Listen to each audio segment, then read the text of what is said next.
don't realize it's different or anything. This is just the way It's just home. that it is. Yeah.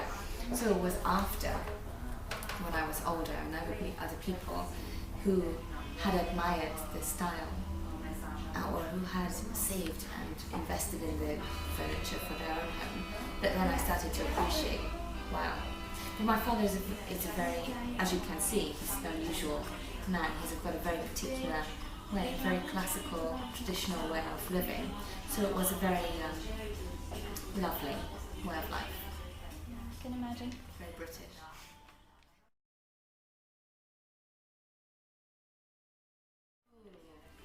Wow, which interview is On YouTube. that's a difficult. Yeah, it is. It's. I mean, you can have all the money in the world and all the access and all of the ability to have whatever you want, but unless you know what makes your heart sing, how can you really enjoy your life? So what do I love? I love Bucharest. It's a great place. I have not spent, it's my second visit, and it seems like a little bit of Paris, a little bit of Moscow, a little bit of New York maybe, and then something totally unique. And the people here are just fantastic. I love traveling, I love meeting new people, I love sharing the story of the perfumes, I love wearing perfumes. You only wear Clive Christian? Yeah, I never cheat. I never cheat on Clive Christian. I find everything I need. I love sunsets, I love skies, I love seeing the skies and the ocean. I love great dinners with friends and family. Things that make life living. Music, films, oh, there's so many things.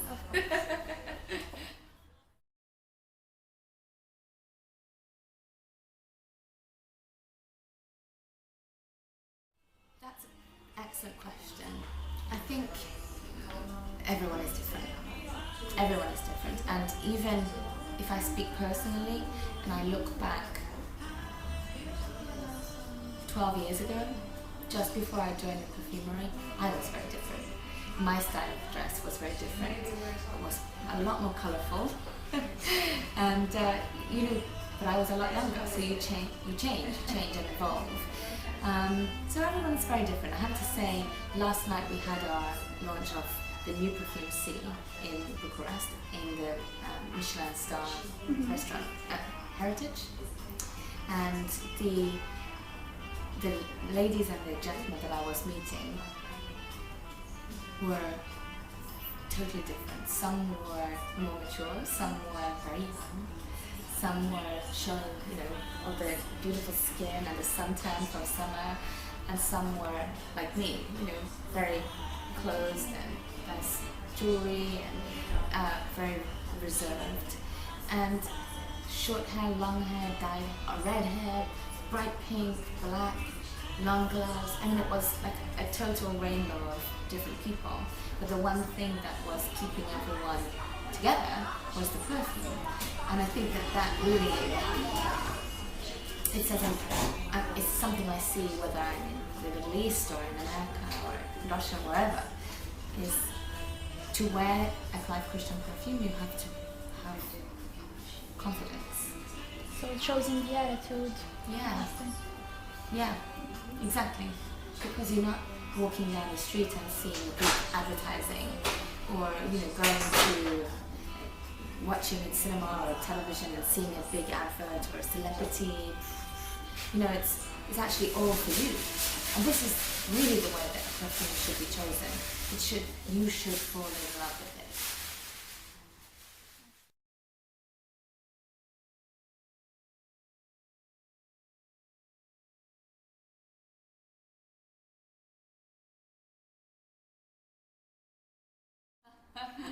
This is two questions. You're asking me if I'm going to have children.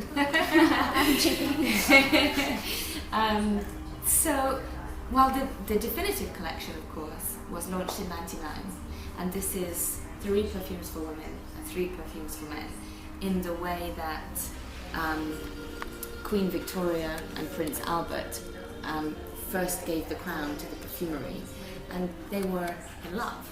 They were a love match, and the two perfumes were designed to, when they came together, to create a third special connection between the two. And these perfumes are 130 years old, and yet today the collection, the definitive collection, is for those people that know it, for those people that discover it, the top of the British luxury perfume world, around the world, in Madison, in Bergdorf Goodman. So really, they're timeless. They're not fashion. And this is ultimate luxury. And I think especially when your economy is a little bit in difficulty, whether you have a lot of money or you have a little amount of money, whatever you spend, you think a little bit more, and you want there to be more value in what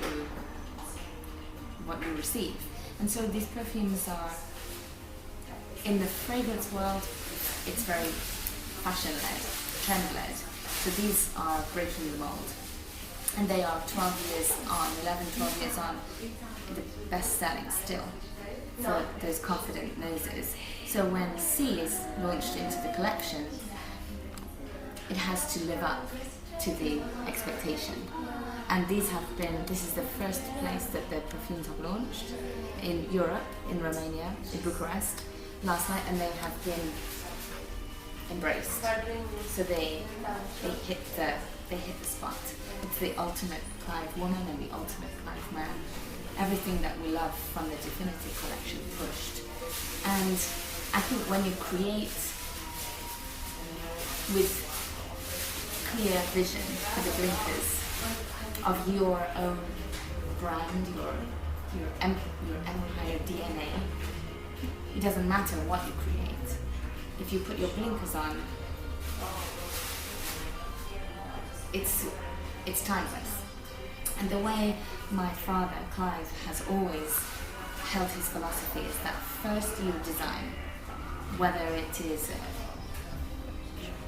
furniture, perfume, handbag, watch, whatever.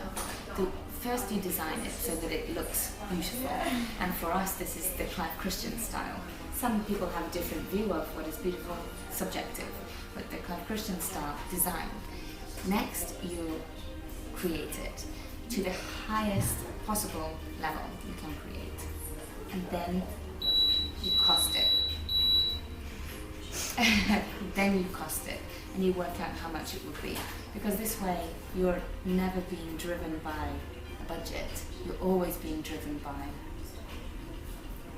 joy, by luxury, by artistry.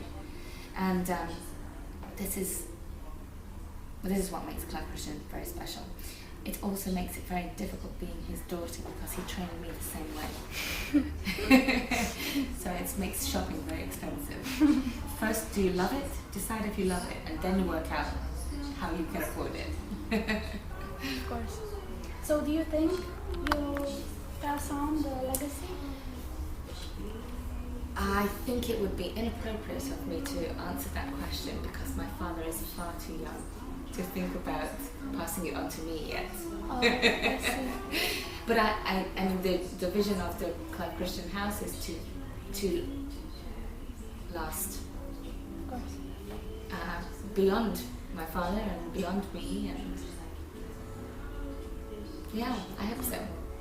To be when you think of British luxury, to think of Clive Christian, and this is with or without Clive, or with or without myself. And no pressure, I don't need to have any children yet, I hope. Sorry. I'm doing too much travelling.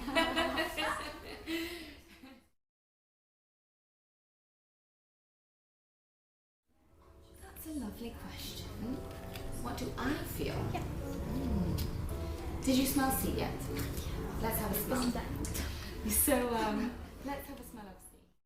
Again, for women, for men, they're designed to work together and to complement, but the women's is the ultimate woman.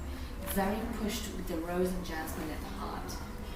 but combined with tuberose and violet and osmanthus, narcissus, it is a brave perfume, very voluptuous. Okay, I think this is a good scent for you. But how does it make you feel? Caressed. Caressed. Yeah, it's It embraces you. it's a very sensuous perfume, really. You know, in Victorian times, when Queen Victoria was on the throne, if any flower had a meaning, so a rose meant innocence, purity, and a violet meant devotion. And a tuberose, and of course in the heart you have rose, innocence, violet, devotion, and a tuberose meant dangerous pleasure. So this was a very confusing message. It's like ultimate flirtatious. So it's really like a diva perfume. And the base of it, when it settles to your skin, it's very classic structure with vanilla, tonka, sandalwood, amber, musk, and it's a very soft base, good structure. So here is the gentleman to match, and this is C for men. In the male perfumes at Clive Christian, you have more, I suppose, concentration in the base of the notes, and this is, I love it.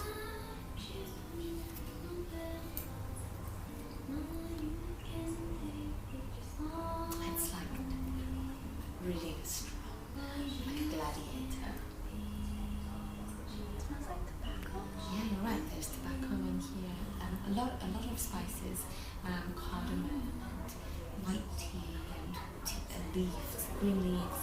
But your concentration is in the base, and that's why you match them. You have vanilla and amber and musk, but you have a lot of unusual notes. The Indian oud, which is having a renaissance, but this is a very kind of resinous, incensey wood, very historic. And cedarwood, you find patchouli and saffron, which is the most expensive perfume ingredient in the world. And this was really the preferred spice of Henry VIII. I read about that. You did? He, for me, he's like one of the beginning cherishers of luxury. He just wanted everything. Special exotic fruits from around the world and special spices. Even his women, he had 6 wives. I mean, and anyone that would adulterate the saffron, it would be sent to the tower for execution. He took his perfume very seriously. It works that a lot of women will try men's perfume, and a lot of men like it on the woman. And it's very, very confident. Men don't really wear women's perfume. Let's face it. Not a lot, but a lot of women wearing men's perfume, and I think that's very important to say that when you're choosing a perfume, it's tradition for us to say perfume for women, perfume for men. It's tradition, it's tribute to Queen Victoria and Prince Albert and how they were together. But really, in a modern day, women are wearing trousers, we're both wearing trousers, and Queen Victoria would never wear trousers.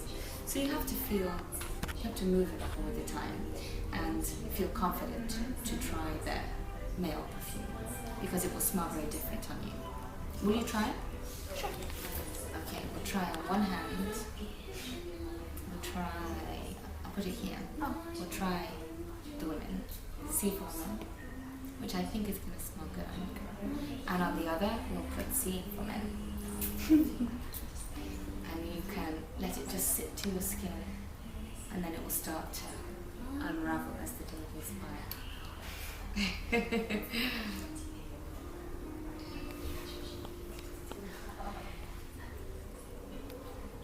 I love the men's one. You want the men's immediately, I mean that's just it. But then to choose a perfume so quickly would be rash, of course. You want to let it just sit, and it will start to find its place and warm on your skin.